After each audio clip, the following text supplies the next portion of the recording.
Hi, this is the video for section 2.2 of A Student's Guide to the Schrödinger Equation. This section is all about writing operators in Dirac notation, and specifically, what happens when you sandwich an operator in between a bra and a ket, and how the process of commutation works in quantum mechanics. This section starts out looking at the eigenvalue equation that you've seen before.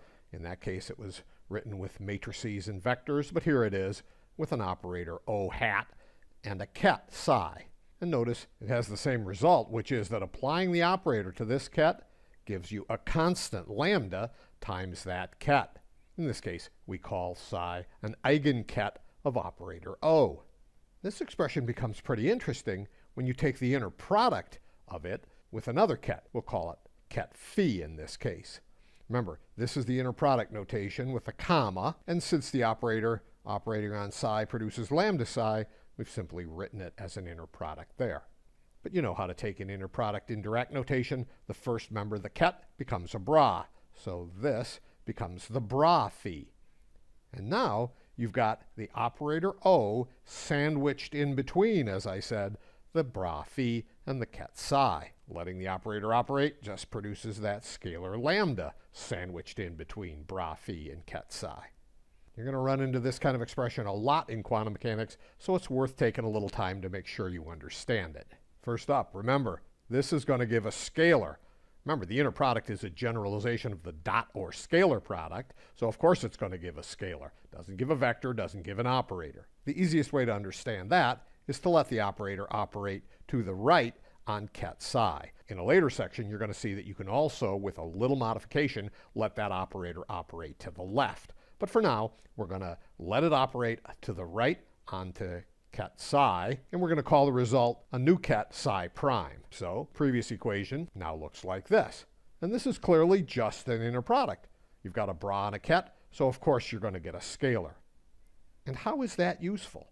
Well, it's useful in a lot of ways. Probably the primary way in quantum mechanics is it's going to help us determine the expectation value of measurements of quantum observables. But before we get to that, there's another really interesting operation you can do with this kind of expression. And to see what that is, first of all, represent the operator as a matrix. That's that double bar notation for A, and there you see the four elements of matrix A. That matrix corresponds to the operator A. If you want to know what those matrix elements are in a given basis system, one way to do that is to start by just applying the operator to each of the orthonormal basis vectors. We're going to call them, in this case, epsilon 1 hat and epsilon 2 hat. And the matrix elements will tell you how much of each basis vector is in the result. And that's given by these two equations. And look at what they're telling you. If you operate on the first basis ket with operator A, you get a combination of the first and second basis ket. And the components are A11 and A21. That tells you the amount of each of those two basis kets. Likewise, if you operate on the second basis ket with A, you get something that involves both kets again, but with different weights, A12 and A22. And what's interesting about that is that it's the first column of A that gives you the amounts of ket epsilon 1 and ket epsilon 2 when you operate on the first basis ket, and it's the second vertical column of A that gives you the result of operating on the second basis ket. So why should the columns of A matter? Clean this up a little bit. I think that's easiest to understand by writing out A, the matrix, A11, A12, A21, and A22, multiplying the first of the basis kets. And its own basis system, that ket looks like 1, 0. Now do that multiply. This times this times this, and you're going to get A11 times 1 plus A12 times 0. Likewise, do the next row. This times this times this. You're going to get A21 times 1 plus A22 times 0. Well, these terms are both 0, so this is our new vector of operating on the first basis ket with A. It's got A11 and A21. Another way to write that, of course, is that this product equals A11 times basis ket epsilon 1 plus A21 times basis ket epsilon 2. And that's exactly what this equation says. Now, if you do the same thing on the second basis ket, in other words, replace that with 0, 1, and do this same series of multiplies, you'll find this equation. So as it says here, it's the columns of A that determine the amount of each basis vector that you get when you apply A to one of the basis vectors. Clean this up again. So these equations can be made really useful by taking the inner product. We'll do the first one with the inner product of ket epsilon 1. Here we've turned that into a bra. We've now formed this inner product, and we've done the same thing on this side. There's that term, and there's that term, forming an inner product with epsilon 1. But A11 and A21 are constants. They come right out. So look at this. You get A1 times the inner product of epsilon 1 with itself. Likewise, A21 comes out. You get the inner product of epsilon 1 and epsilon 2. But these are orthonormal basis vectors. Any of those, inner product with itself gives 1. That becomes 1. And between any two of them becomes 0. So we get A11 times 1, A21 times 0. We just get A11. So what that says is we found A11 by making this inner product. Another little cleanup. Now we'll take the inner product of this with ket epsilon 1. That's down here. Turn it into a bra. Do both sides. Pull out A12 and A22. We found the element A12 of the matrix representing operator A. If we now do that same process with the second basis ket epsilon sub 2, we find that we get A21 and A22. In other words, you can find the elements of the matrix representing an operator in a given basis system simply by forming this expression with the first basis vector to get A11, with the first and second to get A12, with the second and first to get A21, and the second and second to get A22. You can write that very concisely as A sub ij equals this sandwich product, if you will, inner product, with that and that basis vector, and A sandwiched in the middle.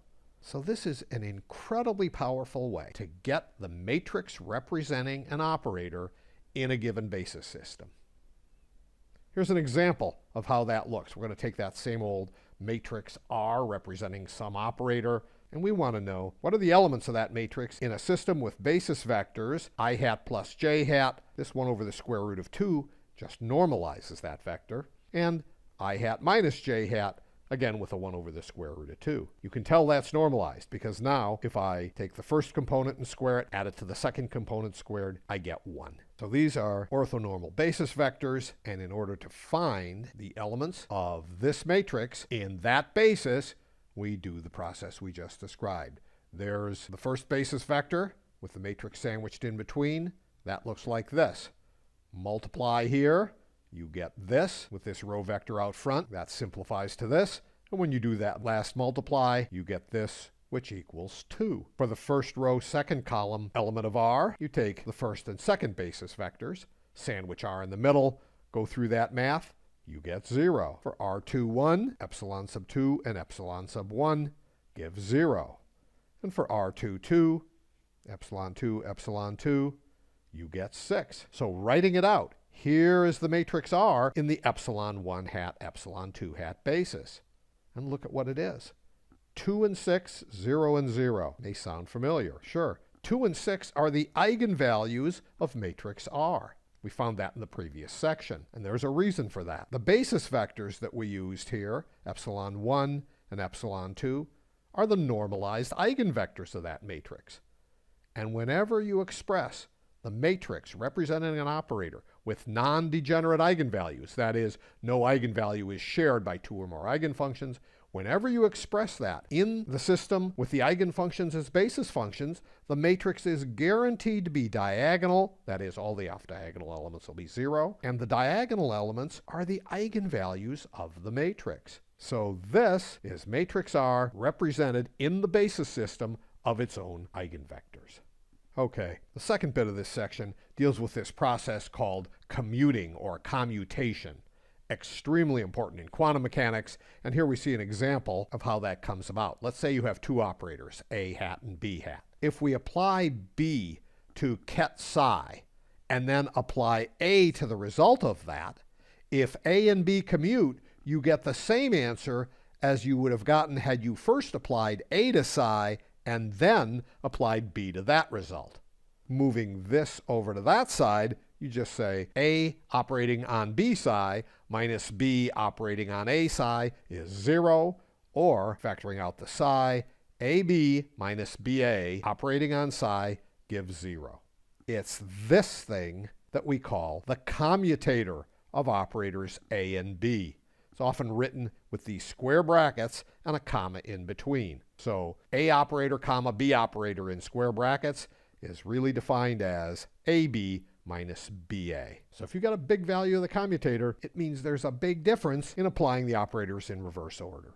If that seems strange that should be the case, I just give an example here of two operators. I use 3x3 matrices representing them here, and I put in complex components. You'll see there's A and B, the matrices. First, I find the product AB, then I find BA, and sure enough, if I take AB minus BA, I don't get 0. So you would say these two operators do not commute.